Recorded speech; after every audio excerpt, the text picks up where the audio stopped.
जय हिंद। आज हम आप लोगों को लेकर आए हैं क्लास 12th के बायोलॉजी यानी जीव विज्ञान के बोर्ड एग्ज़ाम से क्या है रिलेटेड, जो आपका बहुत ही इम्पोर्टेंट चैप्टर जिसका नाम है जनन स्वास्थ्य अर्थात रिप्रोडक्टिव हेल्थ। देखिए, इसके बारे में क्या करेंगे, आज आप लोगों को पूरी तरह से वन शॉट में इसको क्या किया जाएगा, आज वन शॉट में आपको पूरा नोट्स हम आज आप लोगों को प्रोवाइड कर देंगे।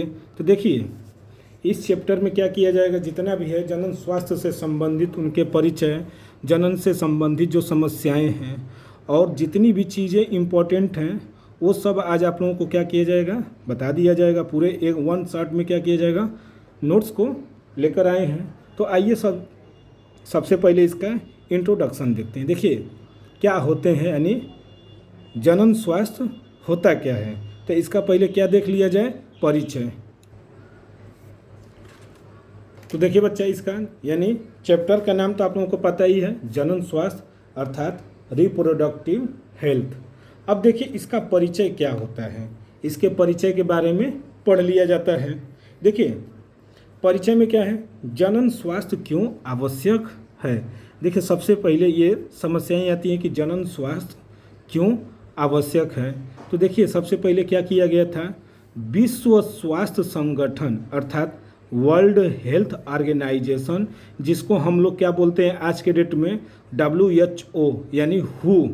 देखिए इसका फुल फॉर्म याद कर लीजिएगा, विश्व स्वास्थ्य संगठन, जो बहुविकल्पी में पूछा जाता है अक्सर कि विश्व स्वास्थ्य संगठन अर्थात WHO का फुल फॉर्म क्या होता है। तो इसका फुल फॉर्म जो होता है वर्ल्ड हेल्थ ऑर्गेनाइजेशन होता है।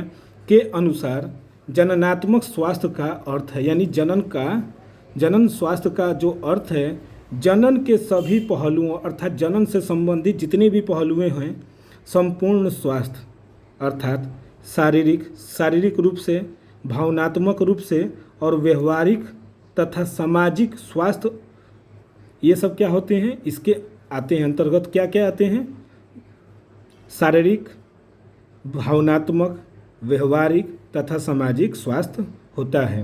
अर्थात जनन का जो स्वास्थ्य का अर्थ होता है, व्यक्ति जो माने जिसको मानव को सबसे पहले क्या होना चाहिए, शारीरिक रूप से स्वस्थ होने चाहिए, भावनात्मक रूप से, व्यवहारिक रूप से भी और सामाजिक रूप से अगर वो स्वस्थ है तभी कहा जा सकता है। अतः जिस समाज के सदस्यों के जननांग, देखिए जिस समाज के सदस्यों के जननांग शारीरिक एवं क्रियात्मक रूप से क्या होते हैं, सामान्य होते हैं, उस समाज को क्या कहते हैं, जननात्मक रूप से स्वस्थ कहते हैं। देखिए किसके रूप में कहेंगे, तो जननात्मक रूप से इसे क्या बोला जा सकता है कि वे व्यक्ति क्या हैं, स्वस्थ हैं, यानी यही। तो समझ गए होंगे कि क्यों आवश्यक है, क्योंकि इसके बिना क्या होता है, समस्याएं पैदा होती हैं। तो अब देखिए इसकी क्या समस्याएं होती हैं और इनके बीच क्या कार्य नीतियाँ अपनाई गई, यानी जनन स्वास्थ्य की जो समस्याएं हैं और उनकी कार्य नीतियों के बारे में अब जानकारी ले लेते हैं। तो आइए अब देखते हैं उसको।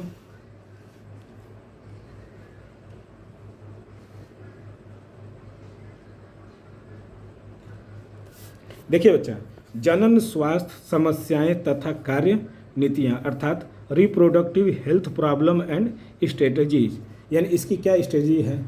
तो देखिए सबसे पहले क्या है, भारत में जनन स्वास्थ्य संबंधी समस्याओं के मुख्य कारण हैं। क्या क्या कारण हो सकते हैं, यानी जनन से देखिए आज के जनरेशन में जो है, इस पर भारत में जो है आज भी कई गाँवों में क्या होता है, इस पर खुलकर बातें नहीं की जाती है। जो ये क्या है, एक तरह से पूरी तरह से समस्याएं पैदा हो रही हैं। तो देखिए सबसे पहला क्या है, अशिक्षित समाज। देखिए जनन के बारे में कोई भी नहीं बात करना चाहता है, तो पहला तो इसका समस्या ये है, अशिक्षित समाज है। इसके बाद क्या है, बाल विवाह भी क्या है, इसका एक समस्या है कि शादी से पहले ही क्या हो, एक उम्र, शादी की उम्र से पहले क्या कर दिया जाता है, विवाह कर दिया जाता है, जिससे क्या होते हैं, उनके अभी जनन जो है परिपक्व नहीं हुए होते हैं और क्या हो जाते हैं, कई समस्याएं जनन से संबंधित आ जाती है। कम उम्र में क्या हो जाते हैं, गर्भधारण। जाहिर सी बात है, जब जल्दी शादी होगा तो गर्भधारण भी क्या होंगे, जल्दी होंगे। तो इसमें भी क्या होंगे, जनन स्वास्थ्य से क्या होंगे, रोग पैदा हो सकती हैं। और यौन संबंधी अज्ञानता। देखिए यौन संबंधी अज्ञानता भी क्या होती है, इसकी समस्या बनी हुई है, क्योंकि यौन संबंधी अगर समस्याओं का जो समाधान अगर न किया जाए तो ये क्या है, एक तरह से बहुत ही घातक हो सकता है। तथा रोगों की जानकारी न होना, और जनन से संबंधित जितने भी रोग हैं अगर उनकी जानकारी सही ढंग से न की जाए तो भी क्या है, यह एक रोग का कारण बन सकता है।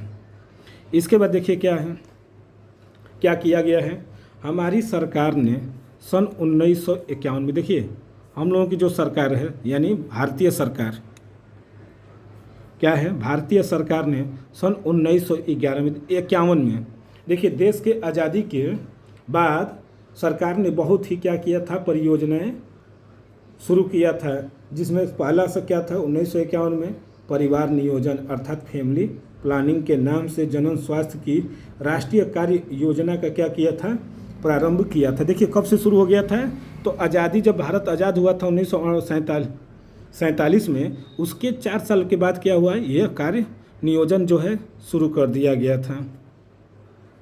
आजकल इसे परिवार कल्याण अर्थात फैमिली वेलफेयर कहते हैं। आजकल इसको क्या बोलते हैं, परिवार कल्याण के रूप में जाना जाता है। इसके अंतर्गत जनन स्वास्थ्य परिवार नियोजन एवं बाल स्वास्थ्य सेवा कार्यक्रम, देखिए बाल से स्वास्थ्य सेवा कार्यक्रम जिसको कहते हैं क्या, reproductive and child health care, जिसका शॉर्टकट नाम क्या है, RCH। इसको इम्पोर्टेंट कर लीजिएगा क्योंकि बहुविकल्पी में या 1 नंबर में पूछ देता है कि RCH का फुल फॉर्म क्या होता है। तो RCH का जो फुल फॉर्म होता है क्या, reproductive and child health care होता है। और इसके जो निम्नलिखित क्या हैं, उद्देश्य हैं, यानी जो ये जो चलाया गया था भारतीय सरकार के द्वारा, इसके कई क्या हैं, उद्देश्य हैं। तो आइए अब इनके उद्देश्यों के बारे में जानते हैं। देखिए बच्चा, इसमें जो पहला उद्देश्य है क्या, जनन संबंधी पहलुओं की जानकारी। देखिए जनन संबंधी जितनी भी पहलुएं हैं उनकी जानकारी होना सबसे ज़रूरी है।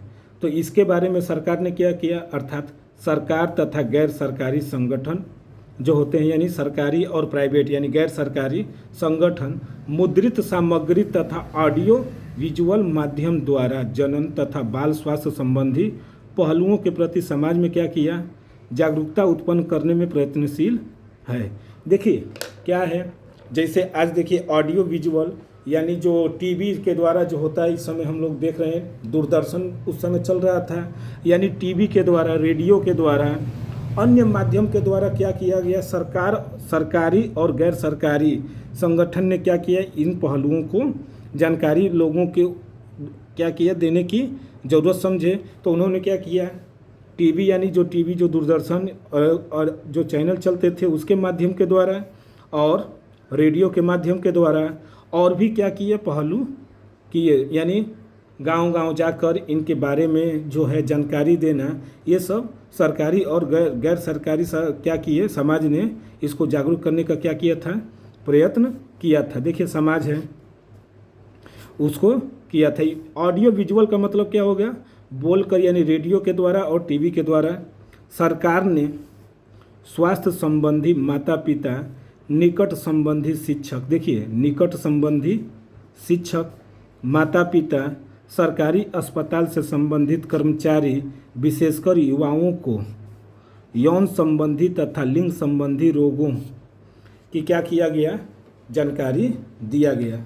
देखिए जैसे क्या है, सरकार ने क्या किया, स्वास्थ्य संबंधी जो होते हैं माता पिता को बताया गया, और उसके निकट जो संबंधी शिक्षक होते हैं, सबसे बड़ा ये होते हैं देश का, इन्हें क्या बोला जाता है, पिलर बोला जाता है, क्योंकि अगर एक शिक्षक अच्छा शिक्षा देगा तो क्या करेगा, एक देश का विकास करेगा। तो देखिए शिक्षक हुए, सरकारी अस्पताल से संबंधित कर्मचारी, विशेषकर युवाओं को यौन संबंधी तथा लिंग संबंधी जो जानकारी यानी जो रोग होते हैं, उन रोगों में जो है एड्स हुआ, सिफिलिस हुआ और भी रोग हैं, उनके बारे में क्या किया गया, जानकारी दिया गया, जिससे युवा वर्ग को यौन संबंधी परेशानियों से क्या किया जा सकता है, बचाया जा सकता है। देखिए ये सब क्या किया था, सरकार ने पहला जो काम किए थे, जनन संबंधी पहलुओं की सबसे पहले जानकारी देने का काम किया। इसके बाद दूसरा नंबर आता है क्या, देखिए दूसरा जो है यौन शिक्षा। देखिए आज जो है जो हर क्लास में जो है यानी थोड़े से ही बाल्यावस्था में जो ही क्लास 8 में आते हैं बच्चे, उन्हें यौन संबंधी शिक्षा के बारे में क्या है जानकारी देने के लिए किताब में क्या हो गए हैं, आ गए हैं। ये क्या है बहुत ही ज़रूरी है, यानी यौन शिक्षा का होना सबसे ज़्यादा ज़रूरी है। क्यों? क्योंकि देखिए क्या होता है, युवाओं को यौन संबंधी सही ज्ञान देने के लिए स्कूलों में उचित यौन शिक्षा तथा यौन से संबंधित, देखिए युवाओं को क्या किया गया, यौन संबंधी सही ज्ञान देने के लिए स्कूलों में उचित यौन शिक्षा तथा यौन से संबंधित पहलुओं का ज्ञान देने के प्रावधान है। यानी क्या है, देने के क्या है प्रावधान हो गए हैं। यानी स्कूल के बुक में भी क्या हो गया है, ये यौन शिक्षा के बारे में आ गया। इसमें छात्रों को जनन अंगों यानी जो जनन अंग है उनके बारे में, सहायक जननांगों यानी जो जनन से जो संबंधित सहायक जननांग है उनके बारे में, गौण लैंगिक लक्षणों यानी दो जो होते हैं कि गौण लैंगिक लक्षण यानी द्वितीयक लैंगिक लक्षण क्या होते हैं, यौवन काल में होने वाले शारीरिक परिवर्तनों, जैसे यौवन काल में जो होते हैं शारीरिक जो परिवर्तन होते हैं, जैसे लड़कों में क्या होते हैं आवाज़ भारी हो जाती है, जो शुक्राणु बनने लगते हैं, और जो और भी परिवर्तन होने लगते हैं, दाढ़ी मुँह छाने लगती है। तो ये सब जितनी भी परिवर्तनें होती हैं उनके बारे में जानकारी देने के लिए क्या किया गया, किताबों में छापा गया। देखिए तो वही कह रहा है क्या, यौवन काल में होने वाले शारीरिक परिवर्तनों, सुरक्षित यौन संबंध तथा यौन संबंधी रोगों से अवगत कराया जाता है। देखिए यही कराया जाता है क्योंकि ये चैप्टर का नाम है क्या है, जनन स्वास्थ्य। तो इसका क्या है पूरी तरह से ज्ञान होना जरूरी है। इससे युवा वर्ग को समाज में फैली जो भ्रांतियां हैं उससे क्या किया जा सकता है, बचाया जा सकता है। देखिए यही होता है कि जैसे किसी को आधा ज्ञान क्या होता है, नुकसान करता है, ये सत्य है। क्योंकि जो जिसको आधा ज्ञान प्राप्त होता है वो क्या करता है, समाज में कई भ्रांतियां फैलाता है, यानी कई तरह के आडंबर फैलाता है। इसीलिए शिक्षा की क्या होती है, बहुत ही ज़रूरी होती है। क्योंकि अगर वो शिक्षा में जानता है तो वो क्या करेगा, उसको सही और अच्छी भली भांति से उसका पालन करता है। तो इससे क्या है, जो समाज में जो यौन से संबंधित जो भ्रांतियाँ हैं उसको दूर किया जा सकता है। ये हो गया। तीसरा क्या है इसमें, देखिए इसका तीसरा नंबर, गर्भवती महिलाओं को प्रसव तथा शिशु पालन संबंधी ज्ञान, ये भी जरूरी है। यानी गर्भवती जो महिलाएं होती हैं उनको प्रसव तथा शिशु पालन संबंधी क्या होना चाहिए, जानकारी होनी चाहिए।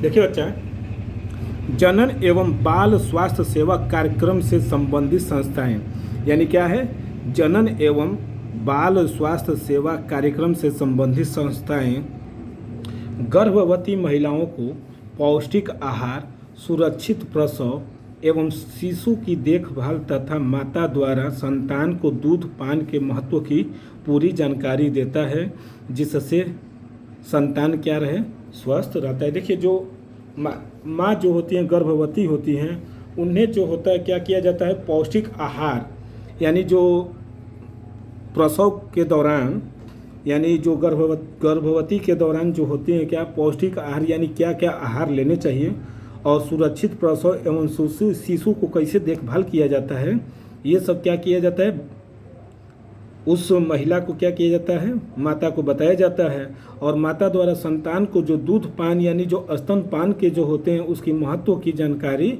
देना अति आवश्यक है।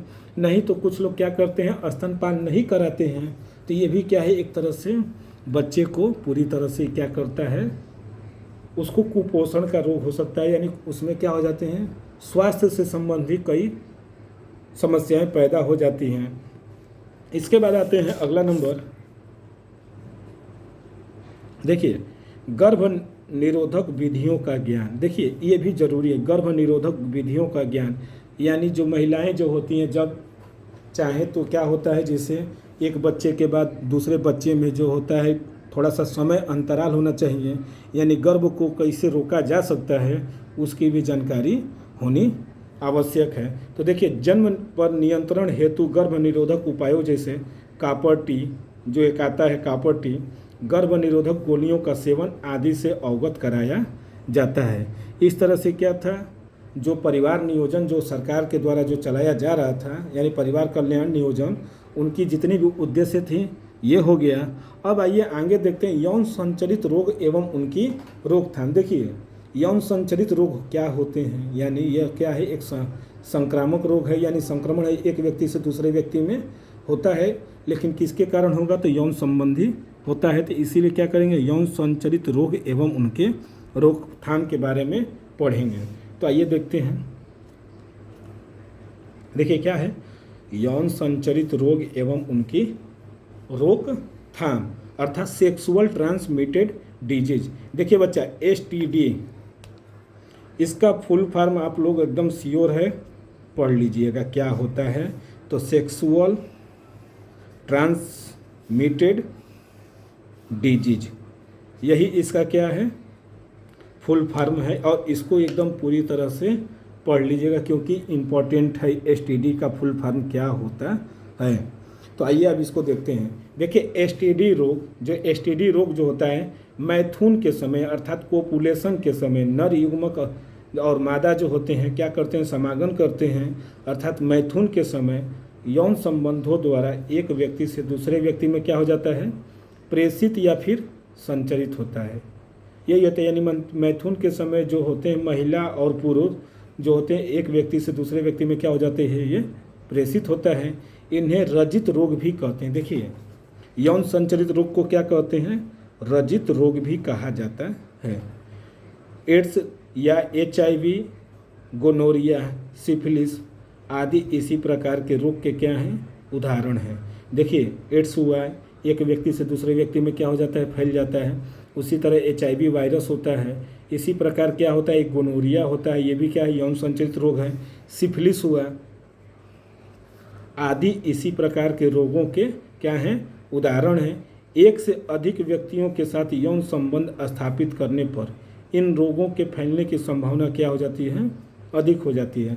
अर्थात कहने का मतलब है कि अगर एक से अधिक जो होता है व्यक्ति से क्या करेंगे, यौन संबंध बनाने पर क्या हो जाती है, यह रोग फैलने की जो संभावना होती है अधिक होती है, क्योंकि इस रोग का नाम है क्या है, यौन संबंधी रोग। तो ये क्या होते हैं, यानी यौन संचरित रोग, यानी ये क्या करता है, यौन जब संबंध बनाए यानी मैथुन के समय क्या होता है, ये सबसे ज़्यादा फैलने का कारण होता है। देखिए कुछ रोगों के उदाहरण जो हैं निम्नलिखित हैं। तो अब क्या करते हैं, यौन संचरित रोग में जितने भी रोग हैं जिसे आपके क्या बोलते हैं आपकी किताब में, उसको देख लिया जाए। तो आइए इसमें सबसे पहला जो रोग देखते हैं। देखिए बच्चा, इसमें पहला जो रोग आता है सुजाक या गोनोरिया। देखिए गोनोरिया, देखिए अक्सर हम लोग दीवारों पर जो होते हैं गांव में अक्सर कहीं देखे हैं, दीवारों पर लिखा रहता है सुजाक रोगी मिले। तो वो अक्सर हम लोग देखते थे, बचपन में तो उतना ख्याल नहीं आता था कि क्या है, लेकिन जब पढ़ लिए तो पता चला कि ये सब कौन सा रोग होता है। तो देखिए सबसे पहले देखेंगे सुजाक या फिर गोनोरिया रोग क्या होता है। यह तो यौन संचरित रोग है जिसका जीवाणु का नाम जो होता है नर्सेरिया गोनोरियाई। यही इसके जीवाणु का नाम ये होता है बच्चा, याद कर लीजिएगा क्योंकि ये पूछता है कि सुजाक रोगी के जीवाणु का नाम बताइए। तो याद कर लीजिएगा नर्सेरिया गोनोरियाई। और इसके लक्षण क्या होते हैं अर्थात सिम्पटम्स इसके क्या हैं। तो देखिए पुरुषों में इस रोग के संक्रमण के फलस्वरूप मूत्र मार्ग में क्या हो जाता है, जलन होने लगता है। देखिए पुरुषों में इस रोग के संक्रमण के फलस्वरूप क्या होने लगते हैं, मूत्र मार्ग में जो क्या हो जाते हैं, जलन होने लगती है तथा सूजन आ जाता है। ये समस्याएं पैदा होती हैं पुरुषों में। सुजाक रोगी के कारण क्या होते हैं, मूत्र मार्ग में जलन होने लगती हैं और साथ में क्या हो जाती हैं, सूजन हो जाती हैं। शिश्न के सिरे पर पीले हरे रंग का क्या दिखाई देने लगता है, तो दाने दिखाई देने लगते हैं। यानी शिश्न के सिरे पर क्या दिखाई देता है, हरे रंग का दाने दिखाई देने लगता है। देखिए मूत्र की अम्लीयता के कारण अत्यधिक क्या होने लगती हैं, जलन होने लगती हैं। ये भी एक समस्या है कि मूत्र में जो होते हैं अम्लीयता के कारण अत्यधिक जलन होती है। बाद में संक्रमण कहाँ पहुंच जाते हैं, तो प्रोस्टेट ग्रंथि तथा मूत्राशय तक फैल जाता है। देखिए यही है, कहाँ पहुंच जाते हैं, प्रोस्टेट ग्रंथि। प्रोस्टेट ग्रंथि क्या कार्य करता है कि जब मूत्र के समय क्या करता है, मूत्र को शिश्न के द्वारा बाहर निकलता है, और जब शुक्राणु निकलने वाले होते हैं तो ये क्या करता है, मूत्र मार्ग को रोककर शुक्राणु को शिश्न के द्वारा क्या करता है, बाहर निकालता है। देखिए स्त्रियों में संक्रमण का कोई प्रभाव नहीं पड़ता है, परंतु ये क्या होती हैं, वाहक का कार्य करती हैं। देखिए क्योंकि ये जो है पुरुष में पाए जाते हैं, स्त्रियों में नहीं पाई जाती हैं, लेकिन स्त्रियों के साथ जो यौन संबंध बनाने से स्त्रियां क्या हो जाती हैं, इस रोग की वाहक का कार्य कर देती हैं। अब देखिए इसका उपचार क्या होता है, इसका ट्रीटमेंट, अर्थात देखिए एंटीबायोटिक से इसका क्या हो जाता है, लाभ मिल जाता है। यानी इसको कुछ ज़्यादा नहीं होता है दिक्कत, लेकिन मेडिकल से या फिर डॉक्टर से क्या कर लेते हैं, इसका एंटीबायोटिक दवा ले लेते हैं, जिस कारण ये क्या हो जाते हैं, सही हो जाते हैं। अब आइए अगला रोग को देखते हैं।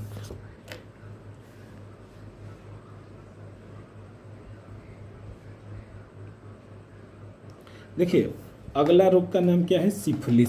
सिफिलिस जो है इम्पोर्टेंट कर लीजिएगा बच्चा, क्योंकि ये बहुत ही इम्पोर्टेंट है, हर बार पूछता रहता है।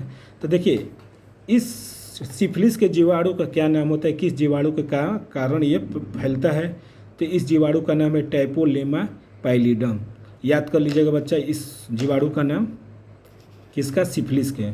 और इसके लक्षण क्या है, तो पुरुषों में संक्रमण के 9 से 10 दिन बाद शिश्न पर लाल रंग के दाने दिखाई देने लगते हैं। दाने क्या करने लगते हैं, दिखाई देने लगते हैं। कुछ सप्ताह बाद ये क्या हो जाते हैं, लुप्त हो जाते हैं। स्त्रियों में भी लेबिया तथा योनि में इसी प्रकार के दाने क्या होने लगते हैं, दिखाई देने लगते हैं। देखिए लेबिया यानी बाहरी जननांगों पर क्या करते हैं, स्त्रियों में दिखाई देने लगते हैं। स्त्री तथा पुरुष दोनों में 1 से 6 माह के बाद समस्त, अगर ये ज़्यादा दिन रहने लगेगा तब क्या होगा, समस्त शरीर पर चकत्ते पड़ जाते हैं। इसके बाद ये जीवाणु क्या होते हैं, हृदय, यकृत, अस्थियों तथा मस्तिष्क को भी क्या कर देते हैं, प्रभावित कर देते हैं। अतः यह क्या किया जाता है, समय रहते दवाएं ले लेना चाहिए, नहीं तो क्या होगा, हानिकारक हो जाता है, और अंत में क्या हो जाते हैं, व्यक्ति को लकवा भी मार सकता है। ये क्या था, सिफिलिस की परिभाषा है, इसको ध्यान से पढ़ लीजिएगा। और इसके रोकथाम को देख लिया जाए।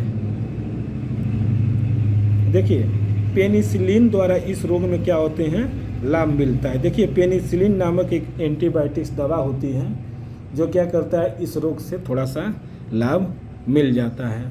अब आइए देखते हैं अगला रोग।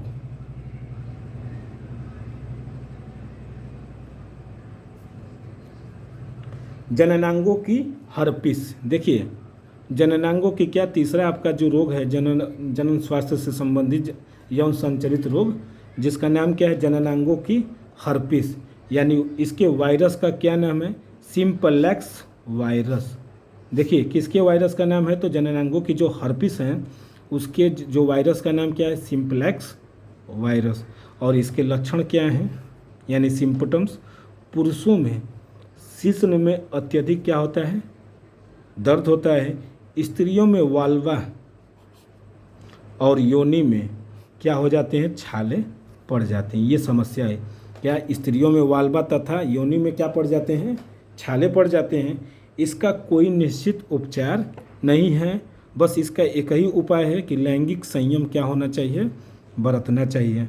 अगर ऐसी कोई बीमारी है तो उस समय क्या करना चाहिए, मैथुन नहीं करना चाहिए, अर्थात यौन संबंध नहीं बनाना चाहिए।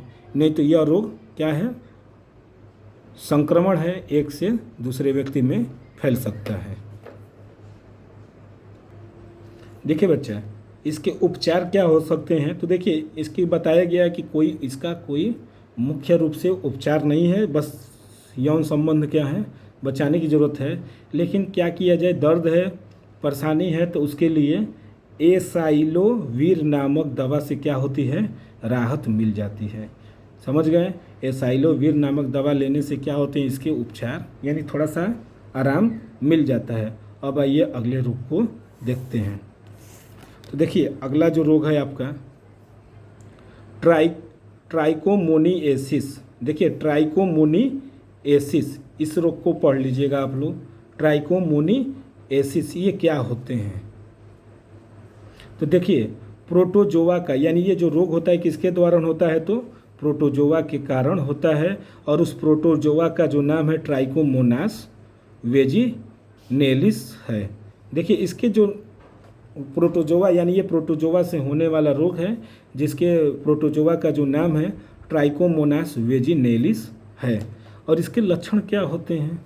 इसमें योनि में क्या होने लगते हैं? खुजली होने लगती है। और सफ़ेद रंग का क्या निकलता है? तो पानी निकलने लगता है, यानी धात जिसको बोलते हैं कि धात गिर रहा है या फिर निकल रहा है। यही इसका क्या है?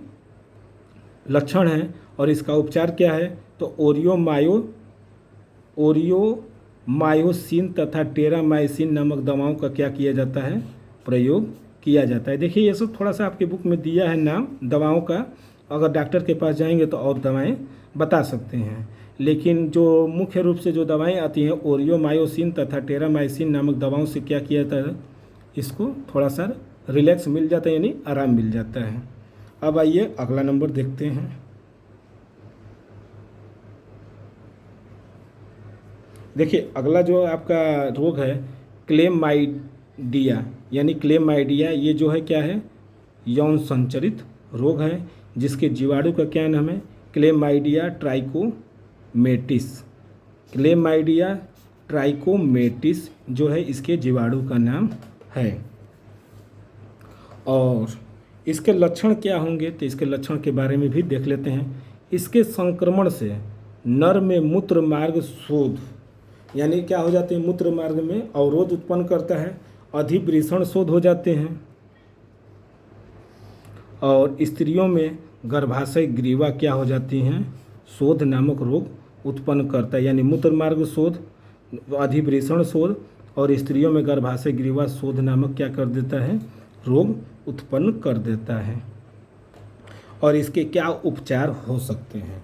तो देखिए इसके उपचार क्या है? टेट्रासाइक्लिन तथा डीऑक्सीसाइक्लिन दवाओं का क्या किया जाता है? उपयोग किया जाता है। यानी क्या किया जाएगा? टेट्रासाइक्लिन तथा डीऑक्सीसाइक्लिन दवाओं का उपयोग होता है। ये क्या था आपका क्लेमाइडिया। अब आइए अगला नंबर देखते हैं कि यौन संचरित रोग से कौन सा अगला नंबर है।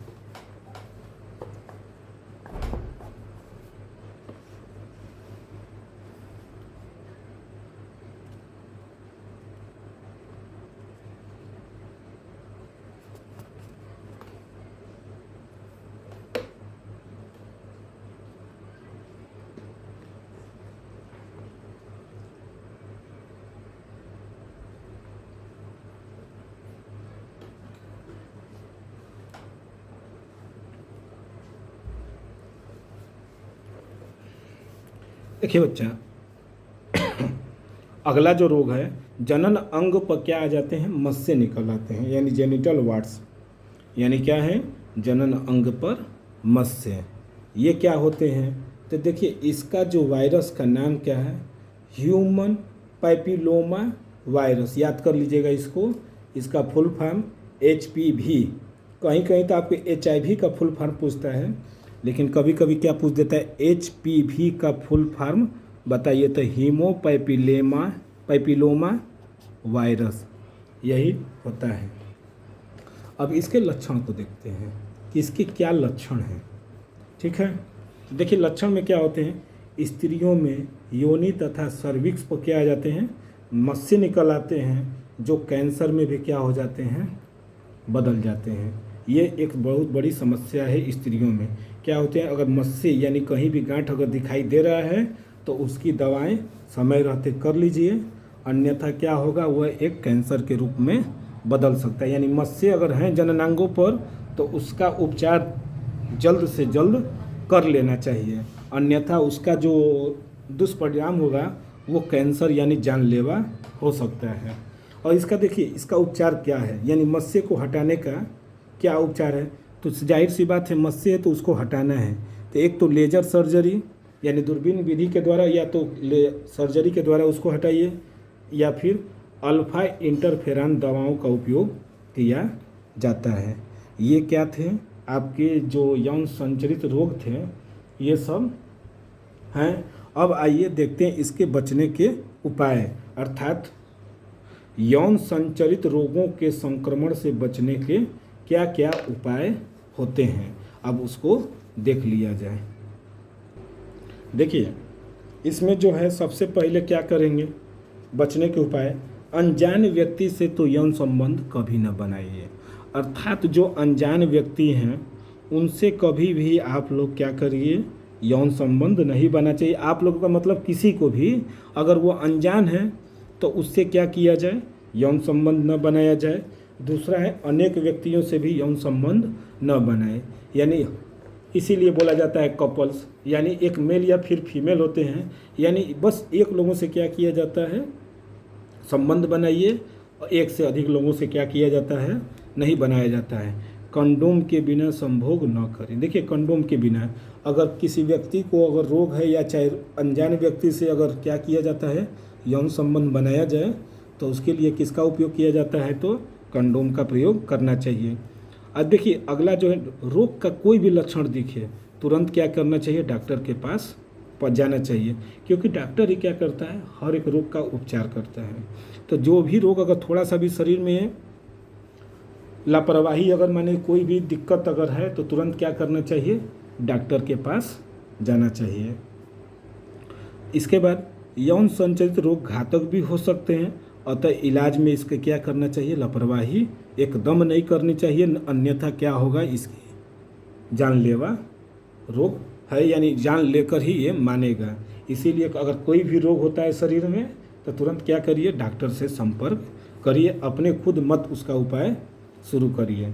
अब आइए अगला नंबर, यानी अब अगला हेडिंग देखते हैं, परिवार नियोजन की क्यों आवश्यकता है।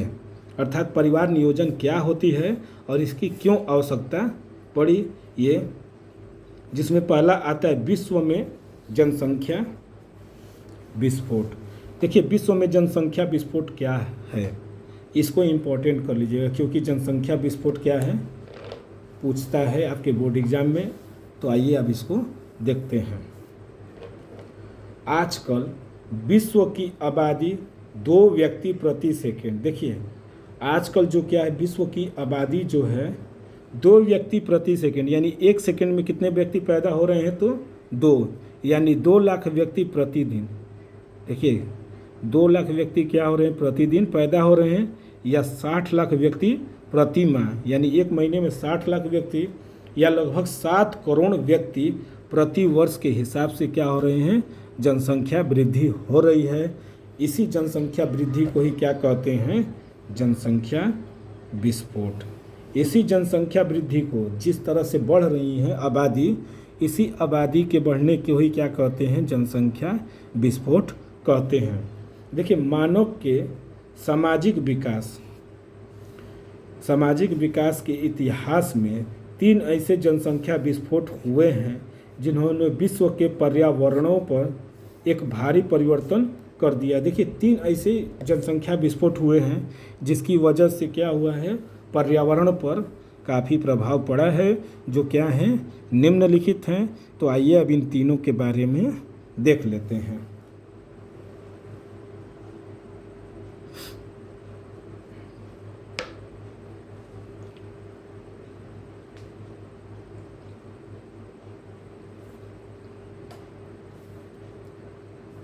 देखिए जिसमें पहला आता है प्रथम जनसंख्या विस्फोट, यानी प्रथम जनसंख्या विस्फोट क्या है, तो आज से लगभग 20,000 वर्ष पहले की यह घटना माना जाता है। कब माना जाता है, तो 20,000 वर्ष से पहले की यह घटना है। इसका कारण यह है कि शिकार करने तथा भोजन जुटाने में किए जाने वाले हथियारों, औजारों और तौर तरीकों के संशोधन और सुधार हैं। देखिए पहले क्या होता था, जंगली जो होते हैं जानवर क्या कर लेते थे, मानव की शिकार कर लेते थे। अब उनकी सुरक्षा के लिए क्या कर लिए, ये लोग अपना हथियार औजार बनाने लगे और साथ में उनका शिकार भी करना सीख गए, जिस कारण इनकी जनसंख्या में क्या हो गई, वृद्धि होने लगी।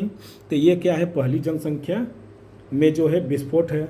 अब दूसरा देखिए, दूसरा यह आज से लगभग 6,000 वर्ष पहले हुआ था। देखिए दूसरा जो कब हुआ था, 6000 वर्ष पहले हुआ था, जिसमें खेती के तौर तरीके में क्या हुआ था, सुधार हुआ था। इसके बाद आता है तीसरा, तृतीय जनसंख्या विस्फोट। तो देखिए तृतीय जनसंख्या विस्फोट क्या है।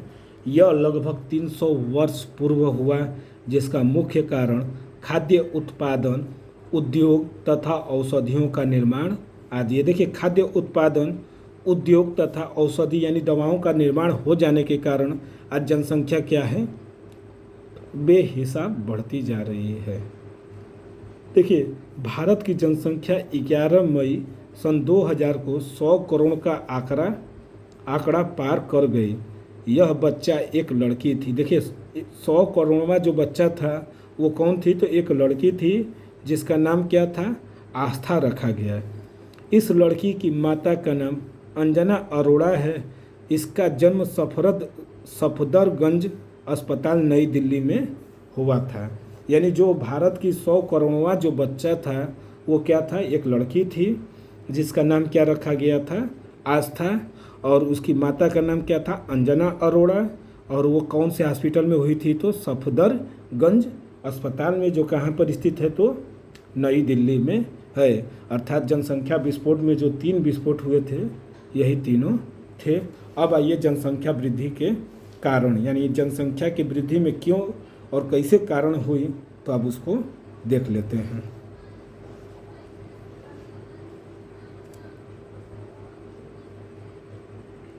देखिए मानव में जनसंख्या वृद्धि के निम्न कारण हैं, जिसमें पहला क्या आता है, खाद्यान्नों की प्रचुरता, यानी खाने वाली जो चीज़ें हैं उनमें क्या हो गई हैं, प्रचुरता, यानी कई तरह से भारी मात्रा में इनका उत्पादन होने लगा है। तो देखिए आज खाद्यान्नों की कमी नहीं है और भूख से कोई नहीं मरता है, क्योंकि देखिए पहले क्या था, लोग भूखमरी से मर जाते थे। एक था भूखमरी से मर जाते थे, ये सबसे बड़ी, या फिर अकाल पड़ जाता था। अकाल का मतलब वहाँ पर जहाँ पर अनाज पैदा होना है वहाँ पर बारिशें नहीं होती थी, ये भी एक तरह से क्या हो गई, रुक गई। और भी कई जो तरीके थे जो मानव ने क्या किया, उसका सुधार कर लिया, जिस कारण आज जो है अकाल नहीं पड़ रही हैं, भूखमरी से लोग नहीं मर रहे हैं, अनाजें क्या हो रही हैं, आवश्यकता से अधिक उगाए जा रहे हैं। तो आइए देखते हैं, जिसमें वैज्ञानिकों एवं तकनीकी सुधार के कारण, देखिए वैज्ञानिकों ने क्या किया, तो बहुत काम कर दिया इस पर, एवं तकनीकी सुधार के कारण खाद्यान्नों के उत्पादन में पर्याप्त वृद्धि हुई और विश्व में आवश्यकता से अधिक क्या हो गए, अनाज पैदा हो रहे हैं। देखिए आज कोई भूखा नहीं मर रहा है, हर किसी के पास क्या है, कुछ ना कुछ खाने के लिए क्या है, हो ही जा रहे हैं जुगाड़, जबकि पहले ऐसा नहीं था। पहले क्या था, अकाल पड़ जाती थी, लोग 4-4 दिन भूखे रहते थे, तो एक टाइम का खाना मिलता था, नहीं तो पानी पीकर जीते थे। इसके बाद खाद्यान्न भंडारण की आधुनिक तकनीकियों के कारण, देखिए आज भंडारण का क्या है, आधुनिक तकनीकी हो गई है, जिसमें चूहों और कीट द्वारा खाद्यान्नों का नुकसान नहीं होता है, उसको पूरे साल उपयोग में लाया जा रहा है। न तो पहले क्या था, जो कीटाणु हैं या चाहे चूहे हैं या चाहे अन्य जो जीव हैं, क्या कर देते थे, इनको अनाजों को या चाहे खाद्य पदार्थों को नुकसान कर देते थे, जिस कारण ये भी क्या होती थी, एक समस्या थी, ये भी क्या हो गया, रुक गया। इसके बाद जो है अगला नंबर वो है मृत्यु दर में निरंतर कमी।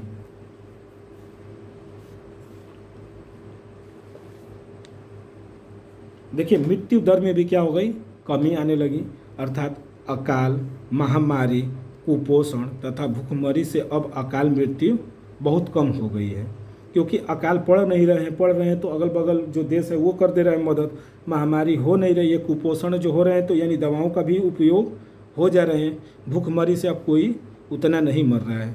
उन्नत स्वास्थ्य सेवाओं के कारण नवजात शिशुओं की मृत्यु में क्या हो गई, भारी गिरावट आई है। जो नवजात शिशु मर जाते थे क्योंकि माँ को अगर अच्छे पौष्टिक आहार न मिलते थे तो जच्चा और बच्चा दोनों को क्या हो जाता था, नुकसान हो जाता था, उसमें भी क्या हो गई, भारी गिरावट आई है।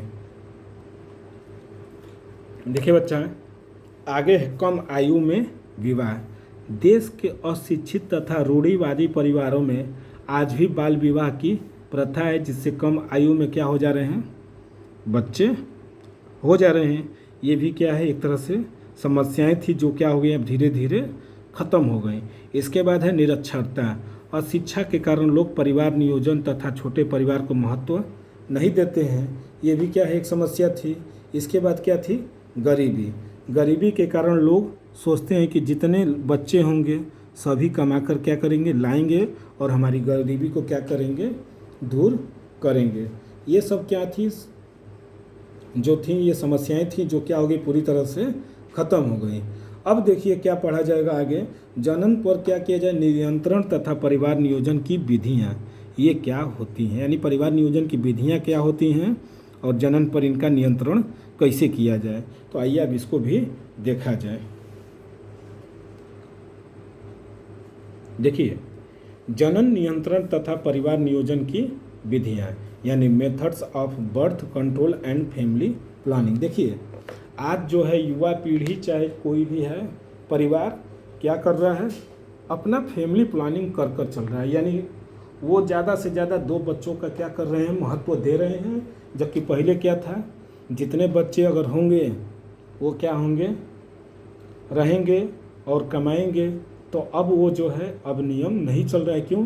क्योंकि अब महंगाई इतनी बढ़ गई है, लोग क्या हो रहे हैं, समझदार हो रहे हैं। जिस कारण क्या है, कई ऐसे मेथड अपनाए गए जिसमें पहला क्या है, देखिए गर्भ निरोध विधियाँ और दूसरा है सगर्भता का चिकित्सकीय समापन। दोनों है, गर्भ निरोध विधियाँ या फिर सगर्भता का चिकित्सकीय समापन। इन दोनों का क्या किया जाए, एक एक करके पढ़ा जाए। तो जिसमें गर्भ निरोध विधियाँ क्या होती हैं और उनकी कितनी विधियाँ हैं उसको देखा जाए। देखिए, जिसमें पहला क्या आता है, प्राकृतिक विधियाँ। प्राकृतिक विधियाँ क्या हैं ये देखना है। तो देखिए, प्राकृतिक विधियाँ में इनमें प्राकृतिक विधियों द्वारा शुक्राणु को अंडाणु से नहीं मिलने दिया जाता है। देखिए, यानी प्राकृतिक विधि के द्वारा शुक्राणु को अंडाणु के द्वारा क्या किया जाता है, नहीं मिलने दिया जाता है। और जब ये दोनों मिलेंगे नहीं तो निषेचन की क्रिया होगी नहीं। और ये नियम क्या होती हैं, 2 विधियों द्वारा संभव हो सकती हैं। देखिए, शुक्राणु और अंडाणु के संलयन को ही क्या कहते हैं, निषेचन। और निषेचन होने के बाद क्या कर लेता है, जाइगोट। और जाइगोट क्या कर लेता है, भ्रूण का निर्माण कर लेता है। अगर यही दोनों को न मिलने दिया जाए तो जाइगोट का निर्माण नहीं होगा, अर्थात भ्रूण का निर्माण नहीं होगा। और जब भ्रूण का निर्माण नहीं होगा तो क्या बच्चे होंगे, नहीं होंगे। तो इन्हीं दोनों को क्या किया जाए, न मिलने दिया जाए। इसके लिए भी क्या है, 2 विधियाँ हैं। इसमें देखिए क्या है, पहला आवर्ती विधि या आवर्ती संयम। ये सबसे ज़्यादा इम्पोर्टेंट होता है। तो देखिए क्या होता है यह विधि, यानी आवर्ती विधि या फिर आवर्ती संयम क्या होते हैं, इसके बारे में देख लेते हैं। देखिए, इस विधि का प्रयोग स्त्री के मासिक चक्र में होने वाले परिवर्तनों के समय के आधार पर किया जाता है। देखिए, स्त्री में जो मासिक चक्र आते हैं उसके होने वाले परिवर्तनों के समय के आधार पर क्या किया जाता है, इसको किया जाता है। क्योंकि द्वितीयक अंड कोशिका केवल 24 घंटे तक ही क्या होते हैं, निषेचन योग्य रहती है। यानी जो द्वितीयक जो अंड होती हैं वो क्या होती हैं, सिर्फ 24 घंटे तक ही क्या होती है, निषेचन योग्य रहती हैं। अतः इस विधि में अंडोत्सर्ग के संभावी दिन से अंडोत्सर्ग के संभावी जो दिन होते हैं 3 दिन पहले और 3 दिन बाद तक ही क्या होते हैं, संभोग नहीं करना चाहिए। अब वो कौन कौन से दिन होते हैं, अतः स्त्री के आर्तव चक्र के 10वें से 17वें दिन के बीच के समय में क्या करना चाहिए, संभोग नहीं करना चाहिए। यानी जिस स्त्री का आर्तव चक्र जो है चला गया है, तो जिस दिन गया है उसके 10वें से 17वें दिन अर्थात यही 6 दिन क्या करना चाहिए, संभोग नहीं करना चाहिए। इस काल को असुरक्षित काल भी माना जाता है। अगर यह काल में क्या किया जाएगा, अगर संभोग किया जाए तो हो सकता है क्या कि निषेचन की प्रक्रिया क्या हो जाएगी, पूर्ण हो जाएगी।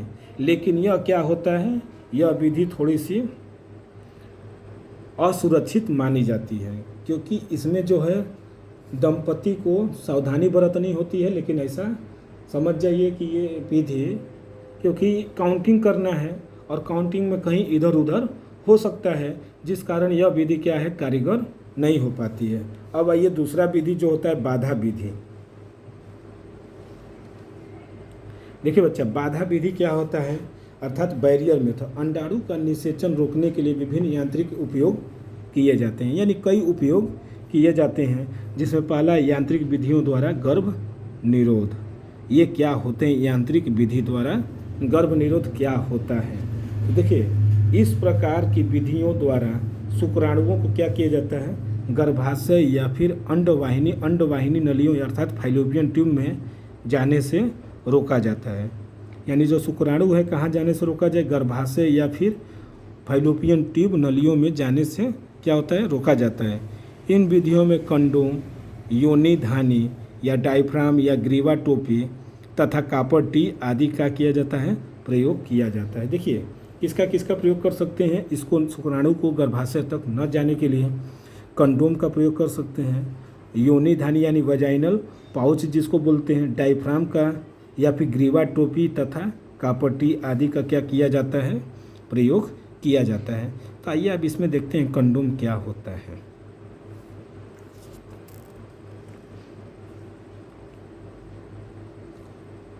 देखिए कंडोम, यह रबड़ या पॉलीयूरेथेन की बनी एक पतली थैली जैसी होती है। देखिए कंडोम जो होता है रबड़ या पॉलीयूरेथेन की बनी एक पतली क्या होती है, थैली होती है, जो एक सिरे पर क्या होता है, खुला तथा दूसरे सिरे पर क्या होते हैं, बंद रहता है। यानी एक सिरे पर क्या रहेगा, खुला रहेगा, तो दूसरे पर बंद रहता है। इसके प्रयोग से पुरुष का जो वीर्य स्त्री की योनि में स्खलित नहीं होता है, यानी स्खलित न होकर कहाँ स्खलित हो जाता है, तो कंडोम में ही रह जाता है। देखिए कंडोम में ही रह जाता है। इसके बाद आते हैं योनि धानी क्या होता है।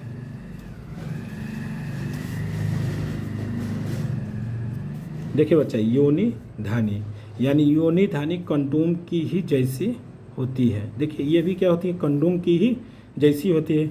इसका बंद छोर वाला सिरा गर्भाशय की ग्रीवा पर क्या कर दिया जाता है, चढ़ा दिया जाता है। देखिए ये क्या होते हैं, गर्भाशय की ग्रीवा, ये जो होते हैं महिलाओं में होता है, महिलाओं के लिए होता है, जबकि खुले छोर वाला छल्ला योनि के छिद्र के चारों ओर क्या होता है, रहता है। इस प्रकार पुरुष के वीर्य का स्खलन योनि धानी में ही क्या हो जाता है, रह जाता है।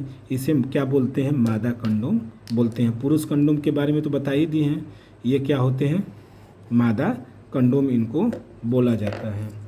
इसके बाद आइए अगला नंबर देखते हैं, डायफ्राम।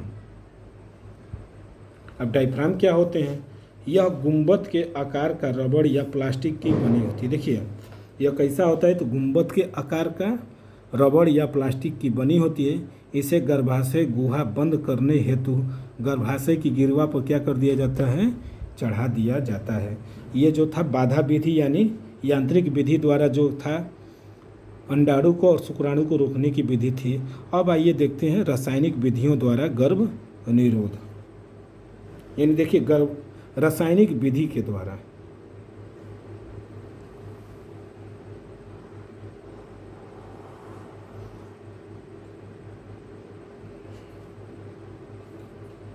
रासायनिक विधि द्वारा अर्थात इस विधि में शुक्राणुओं को नष्ट करने के लिए शुक्राणु रसायनों जैसे जैली, क्रीम, फोम, गोलियां, पेस्ट आदि का क्या किया जाता है, प्रयोग किया जाता है। यानी इसमें शुक्राणु को जो नष्ट करने के लिए किसका उपयोग किया जाता है, तो जेली का या फिर क्रीम का या फोम या गोलियों या फिर पेस्ट आदि का क्या किया जाता है, प्रयोग किया जाता है। तो अब आइए इसको भी देखते हैं। ये होता है 80 नंबर जो होता है, क्या कहता है, हार्मोनल गर्भ निरोधक। यानी हार्मोनल यानी हार्मोन्स को क्या किया जाता है, कंट्रोल करके इसको नष्ट किया जाए।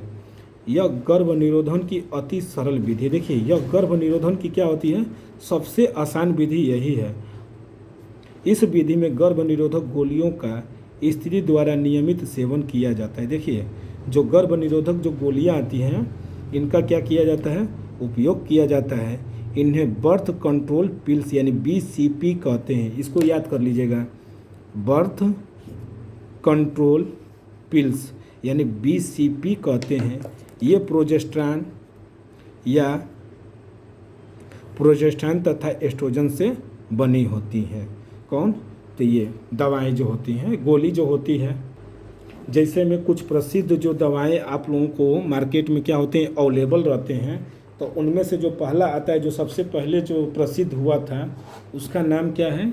माला डी। यह बहुत ही क्या है? प्रसिद्ध गोली है। माला डी नाम से प्रसिद्ध गोलियों को प्रतिदिन क्या किया जाता है? सवेरे यानी सुबह आर्तव चक्र के प्रथम दिन से अगले 21 दिन तक क्या किया जाता है? नियमित रूप से लिया जाता है। यानी जो आर्तव चक्र जब चला गया है तो उसके प्रथम दिन से अगले 21वें दिन तक क्या किया जाता है? नियमित रूप से, यानी रेगुलर लेना है। या कब लेना है? तो सुबह। और आर्तव चक्र के अंतिम 7 दिनों में इसको क्या कर दिया जाता है? छोड़ दिया जाता है, जिससे ऋतुस्राव क्या हो जाते हैं? शुरू हो जाते हैं। देखिए माला डी जो दवा होती है ये डेली लिया जाता है और 21 दिन तक लिया जाता है। जब से मेंस्ट्रुएशन साइकिल यानी आर्तव चक्र जब स्टार्ट हो जाते हैं तो जब ख़त्म होंगे तो उसके अगले दिन से क्या हो जाते हैं? लेना शुरू हो जाता है और 21 दिन के बाद इसको छोड़ दिया जाता है। क्यों छोड़ दिया जाता है? इसके बाद जब वो दवा छोड़ेंगे तो 1 हफ्ते का जो अंतराल होता है उसमें क्या होंगे? आर्तव चक्र शुरू हो जाते हैं। उसी तरह दूसरा आता है सहेली। सहेली भी क्या है? गर्भ निरोधक गोली है। सहेली नामक गोली सप्ताह में क्या किया जाता है? 1 ही बार लिया जाता है। ये सब आपकी बुक में दिया हुआ है जो कि आपके एनसीईआरटी पैटर्न पर है। इसके बाद आता है प्रवीण। देखिए प्रवीण भी क्या है? आपका एक गर्भ निरोधक गोली है। यह गोली असुरक्षित संभोग के 72 घंटे के अंदर लेने पर नहीं ठहरता है। देखिए कभी कभी क्या होता है, दंपति जो होता है संभोग यानी मैथुन के समय ये ध्यान नहीं दे पाता है, जिसके कारण क्या हो जाते हैं, जैसे संयम नहीं रख पाता है, जिस कारण शुक्राणु और अंडाणु क्या हो जाते हैं? मिल जाते हैं। तो इसको जब मैथुन की क्रिया जब होती है तो उसके 72 घंटे के अंदर क्या है? यह दवा लिया जाता है और लेने के बाद क्या हो जाता है? वो जो जाइगोट बनने वाले थे वो नहीं बनेंगे, जिस कारण ये क्या होंगे? इसको रोका जा सकता है और इसे क्या बोला जाता है? आकस्मिक गर्भ निरोध गोली यानी इमरजेंसी जो होता है, इमरजेंसी में जो दवा ली जाती है उस दवा का नाम क्या है? प्रवीण। आजकल तो अनवांटेड 72 भी चल रहा है। देखिए आजकल प्रोजेस्टेरॉन के समान एक पदार्थ डिपो-प्रोवेरा के इंजेक्शन के द्वारा भी गर्भ निरोधन किया जा सकता है। इसका एक इंजेक्शन 3 माह में 1 बार दिया जा रहा है। देखिए ये भी आ गया है, डिपो-प्रोवेरा जो है इंजेक्शन है जो 3 माह में 1 बार दिया जा रहा है। इसके बाद आता है अगला जो कैप्सूल, नार प्लांट कैप्सूल, जिसको अंतर रोप कहते हैं। नार प्लांट कैप्सूल अंतर रोप। देखिए ये प्रोजेस्टेरॉन के फलस्वरूप है जिन्हें शल्य क्रिया द्वारा त्वचा के नीचे आरोपित कर देते हैं। यह कैप्सूल 5 वर्ष तक गर्भ निरोध के लिए क्या होते हैं? कारगर सिद्ध होते हैं। यानी ये देखिए क्या होते हैं? त्वचा के नीचे इसको रख दिया जाता है, लेकिन किसके द्वारा होगा? तो चिकित्सक के द्वारा, न कि अपने से। यानी ये क्या करते हैं? डॉक्टर ये काम करते हैं। पुरुषों के लिए अभी तक किसी भी प्रकार की क्या है? गोली का आविष्कार नहीं हुआ। यानी जो पुरुषों के लिए जो गोली है कि उनका शुक्राणु जो है कमज़ोर कर दिया जाए या फिर उनको डिस्टर्ब कर दिया जाए, ऐसा कोई दवा नहीं बना। ये सब दवाएं किसके लिए बना है? तो सिर्फ महिलाओं के लिए। अभी तक पुरुषों के लिए ऐसा गर्भ निरोधक गोली नहीं बना है। अब देखिए अगला जो क्या है हेडिंग, गर्भ निरोध का अस्थायी उपाय। यानी एक है, ये आपको अभी बता रहे थे तो अस्थायी था, लेकिन अब क्या बताएंगे? अस्थायी। यानी जो एक बार अगर उसका गर्भ निरोधक यानी जिसको संतान नहीं चाहिए, अगर एक बार अगर वो अवरोध करा ले तो फिर उसको नहीं हो पाए दोबारा, ऐसा भी उपाय है। तो आइए अब उसको देखते हैं। तो देखिए गर्भ निरोध का अस्थायी उपाय जिसको बोलते हैं बंध्याकरण या ये देखिए permanent method of birth control या स्टेरिलाइजेशन। इस प्रक्रिया में पुरुषों की शुक्रवाहिनियों को शल्य क्रिया द्वारा काटकर बांध दिया जाता है। स्त्रियों में अंडवाहिनी को काटकर क्या कर दिया जाता है? बांध दिया जाता है। देखिए पुरुषों की जो अंडवाहिनी ये जो होती है क्या? शुक्रवाहिनी, उसको क्या किया जाता है? काट कर बांध दिया जाता है। और स्त्रियों में क्या होती है, अंडवाहिनी यानी फैलोपियन ट्यूब को क्या किया जाता है, काट कर बांध दिया जाता है। पुरुषों में इस प्रक्रिया को क्या कहते हैं, नसबंदी कहते हैं। देखिए पुरुष में क्या काटे गए हैं, तो शुक्रवाहिनी जो नस होती है उसको काटा गया, जिस कारण उसको क्या बोलते हैं, नसबंदी या वैसेक्टोकॉमी यानी वैस्कोटॉमी। तथा स्त्रियों में क्या बांधा गया है, तो फैलोपियन ट्यूब, ट्यूब मतलब नली, तो इसलिए इसको क्या बोलते हैं, नलबंदी या ट्यूबेक्टोटॉमी, यही इसको बोला जाता है। देखिए नसबंदी हम लोग अक्सर सुनते हैं तो महिलाओं के बारे में कि उसने क्या किया है, नसबंदी करा लिया है, लेकिन नसबंदी का मतलब होता है जो पुरुष करवाते हैं, और महिला क्या करवाती हैं, तो नलबंदी यानी फैलोपियन ट्यूब को क्या करती हैं, काट कर उसको बांध दिया जाता है, तो वो क्या हुआ है, नलबंदी हुआ है, न कि नसबंदी हुआ है। तो ये हो गए। अब आइए अगला हेडिंग देखते हैं।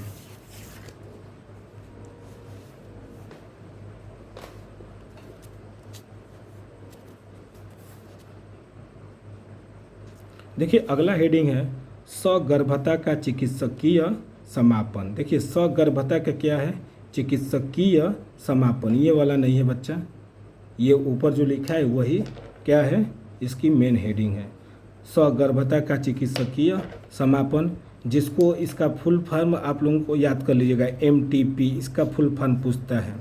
तो इसका फुल फॉर्म क्या है, मेडिकल टर्मिनेशन ऑफ प्रेगनेंसी, यानी MTP का जो मतलब होता है सगर्भता का चिकित्सकीय समापन, और इसका फुल फॉर्म भी पूछता है कभी कभी, तो मेडिकल टर्मिनेशन ऑफ प्रेगनेंसी यही होता है।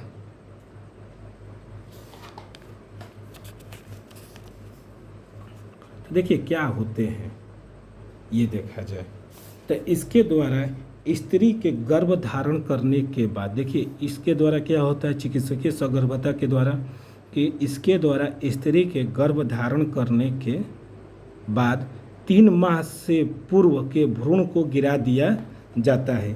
यानी डॉक्टर क्या करते हैं, 3 माह से पहले के जो भ्रूण होते हैं उनको गिरा दिया जाता है। आजकल इसको कानूनी मान्यता मिल चुकी है, देखिए पहले ये क्या था, मान्यता नहीं था। यह कार्य केवल योग्य चिकित्सक द्वारा ही कराना चाहिए। देखिए ये जो है कार्य जो है चिकित्सकीय यानी जो बच्चे को गिराने यानी जिसको कहा जाता है, तो इसको करवाने के लिए क्या होने चाहिए, योग्य चिकित्सक होने चाहिए। तथा बार बार गर्भपात कराने से स्त्री का स्वास्थ्य कमज़ोर हो जाता है, अतः जन्म नियंत्रण के अन्य विधियों को ही अपनाना चाहिए। देखिए क्या होता है कि अगर एक बार अगर किसी भी स्त्री का जो है गर्भ समापन कराना है तो ठीक है, हो जाता है, लेकिन अगर वही बार बार कराया जाए तो क्या होता है, इससे उसके स्वास्थ्य में क्या आ जाएंगी, बहुत ही गिरावट आ जाएगी। इसलिए इस विधि को अपनाना एक तरह से स्त्री के लिए क्या होता है, नुकसान होता है, क्योंकि उसके स्वास्थ्य में क्या होगी, गिरावट आएगी, और गिरावट आएगी तो जाहिर सी बात है उसमें क्या होंगे, नुकसान होंगे। अतः उसको क्या करना चाहिए, यह विधि नहीं अपनाना चाहिए। अगर समझदारी है, इसीलिए यौन शिक्षा क्या है, आजकल हर स्कूल में और हर जगह इसको खुलकर लोग क्या कर रहे हैं, बता रहे हैं, शिक्षक भी इस पर क्या है, जागरूक हुए हैं, क्योंकि इससे क्या हो रहा है, स्त्री को ज़्यादा नुकसान हो जाता है। अतः इसको क्या है, यह कार्य नहीं कराना चाहिए। लेकिन कहीं कहीं ऐसी जो होती है मजबूरियां होती हैं, आइए उसको भी देखते हैं। सरकार ने जन्म नियंत्रण के तरीकों को अपनाने के लिए अनेक परिवार कल्याण केंद्र खोले हैं, जहां जनता को सीमित परिवार के बारे में क्या किया जा रहा है, जानकारी दी जा रही है। मनुष्य के लिए अब यह परम आवश्यक है कि वह अपनी जनसंख्या को और अधिक बढ़ने से क्या करे, रोकने का हर संभव प्रयास करे, जिससे उसे काम, धंधा, पौष्टिक भोजन, आवास, शिक्षा का पर्याप्त साधन एवं औषधि क्या हो सके, उपलब्ध हो सके। देखिए ये जो है एक जो होते हैं गैर जिम्मेदारी नहीं, अब ये घर घर हर व्यक्ति को यह जिम्मेदारी उठाने की आज आवश्यकता है कि जनसंख्या वृद्धि को जितना हो सके उसे क्या किया जाए, रोका जा सके। ये तो था। अब आइए आगे देखते हैं अगला हेडिंग क्या है, सरोगेट मदर, यानी सरोगेट मदर क्या होते हैं। कभी कभी क्या होते हैं कि कोई स्त्री माँ बनना चाहती है लेकिन वो माँ नहीं बन पाती है, जिस कारण आज जो वैज्ञानिक और डॉक्टर जो हैं बहुत से ऐसे खोज कर दिए हैं, जो आज कोई भी स्त्री अगर चाहे तो वो बांझ नहीं रह सकती है और न ही वो संतान सुख से वंचित रह सकती है। तो इसकी कई विधियां आई हैं, जिसमें पहला आया है क्या, सरोगेट मदर। अगर कोई स्त्री गर्भ धारण में क्या होती है, सामर्थ्य नहीं होती है, तो उसे IVF, जिसका फुल फॉर्म क्या है, इन विट्रो फर्टिलाइजेशन, यानी ये पात्रे निषेचन, इसको क्या बोला जाएगा हिंदी में, पात्रे निषेचन द्वारा किसी दूसरी स्त्री के गर्भाशय में अंडे को क्या कर दिया जाता है, निषेचित कर दिया जाता है। ऐसी स्त्री जिसमें किसी दूसरे स्त्री के भ्रूण का विकास कराया है, उसे क्या बोलते हैं, सरोगेट मदर कहते हैं। जैसे क्या होता है कि अगर कोई महिला है, ये मान लेते हैं कोई महिला है, और इसका जो अंडाशय, यानी इस महिला का अंडाशय कोई अन्य महिला क्या कर दे, उसको निषेचित कर दे, यानी इस महिला का अंडाशय अगर ये महिला क्या कर दे, निषेचित कर दे, तो ये महिला क्या कहलाएगी, सरोगेट मदर कहलाएगी, क्योंकि ये दूसरे का क्या की है, अंडा लेकर क्या की है, निषेचित किया है। तो ये क्या होते हैं, सरोगेट मदर होता है। इसके बाद आता है टेस्ट ट्यूब बेबी। ये क्या होते हैं, टेस्ट ट्यूब बेबी जो है आज का जो जनरेशन का सबसे प्रचलित विधि है। देखिए, जैव तकनीकी यानी बायोटेक्नोलॉजी के विकास से सभी प्रकार के बचपन वाले दंपति को अपनी संतान प्राप्ति का सुख संभव हो गया। जैसा कि अभी बताए थे कि सभी को क्या हो गया, इस समय संतान सुख का प्राप्ति का हो गया है। इन तकनीक के प्रयोग से पैदा हुए बच्चे को ही क्या बोलते हैं, टेस्ट ट्यूब बेबी कहते हैं। यह विधि कैसी होती है तो देख लेते हैं। जिन स्त्री के गर्भ नहीं ठहरता है, अर्थात जो जिस स्त्री का जैसे होता है क्या है कि बच्चे बार बार खराब हो जाते हैं, वो फर्टिलाइज तो होंगे, माँ बनने के लिए होगी, लेकिन 1 महीना 1.5 महीना जो ही होगा क्या होगा, बच्चा खराब हो जाता है। तो उन स्त्रियों के अंडाणु को बाहर निकालकर उसके पति के शुक्राणु से निषेचन कराते हैं तथा निषेचित अंडे को 32 कोशिकीय अवस्था के बाद माता के गर्भाशय में क्या कर दिया जाता है, रोपित कर दिया जाता है। यानी जब निषेचित पूरी तरह से हो जाएगा, यानी भ्रूण का जब निर्माण हो जाएगा, तो उसको ले जाकर कहाँ रख देते हैं, माता के गर्भाशय में रख देते हैं। लेकिन देखिए, कुछ स्त्रियां अंडाणु उत्पन्न करने में क्या होती हैं, सक्षम नहीं होते हैं, परंतु निषेचन तथा भ्रूण परिवर्धन हेतु उचित वातावरण क्या कर सकती हैं, प्रदान कर सकती हैं। तो इस कारण क्या होते हैं, डोनर स्त्री से अंडे लेकर तथा उनके पति से शुक्राणु को एकत्रित करके उन स्त्रियों की फैलोपियन ट्यूब में क्या कर दिया जाता है, पहुंचा दिया जाता है। यानी दूसरे का जो अंडाणु है ले लिया जाएगा और उसके पति का क्या कर लिया जाएगा, शुक्राणु लेकर, और फिर उसको निषेचित कर कहाँ पहुंचा दिया जाएगा, उसके फैलोपियन ट्यूब में पहुंचा दिया जाता है। इस विधि को ही क्या कहते हैं, गिफ्ट, एक तरह से नाम है गिफ्ट, यानी गैमेट इंट्रा फैलोपियन ट्रांसफ़र। इसका फुल फॉर्म याद कर लीजिएगा आप लोग, कहते हैं फैलोपियन ट्यूब के अंदर अंडे का निषेचन होता है और गर्भाशय में भ्रूण का क्या हो जाता है, परिवर्धन हो जाता है। और तीसरा क्या कह रहा है, देखिए, यदि किसी पुरुष के सीमन अर्थात वीर्य में शुक्राणुओं की संख्या कम होती है, ये भी एक समस्या है पुरुषों में कि अगर शुक्राणुओं की संख्या क्या हो जाती है, कम हो जाती है, जिस कारण जो है गर्भ नहीं ठहर पाता है, तो पति या दाता पुरुष से शुक्राणुओं को सांद्रित करके कृत्रिम विधि द्वारा योनि में या गर्भाशय में क्या कर दिया जाता है, प्रविष्ट कराते हैं। इस विधि को गर्भाशय वीर्य सेचन अर्थात इंट्रायूटेरिन इंसीमिनेशन यानी IUI जो होता है, यानी इंट्रायूटेरिन इंसीमिनेशन कहते हैं। अब देखिए अगला जो है, प्रयोगशाला में कल्चर माध्यम में, देखिए प्रयोगशाला में क्या होते हैं, कल्चर माध्यम में अंडे के निषेचन के लिए एक शुक्राणु को अंडे के अंदर अंतःक्षेपित करते हैं। इस कोशिकीय शुक्राणु निक्षेपण अर्थात इंट्रासाइटोप्लाज्मिक स्पर्म इंजेक्शन यानी ICST कहते हैं। कोशिकीय शुक्राणु क्षेपण विधि से उत्पन्न शिशु में जन्मजात विकार की क्या हो जाती है, संभावना अधिक हो जाती है।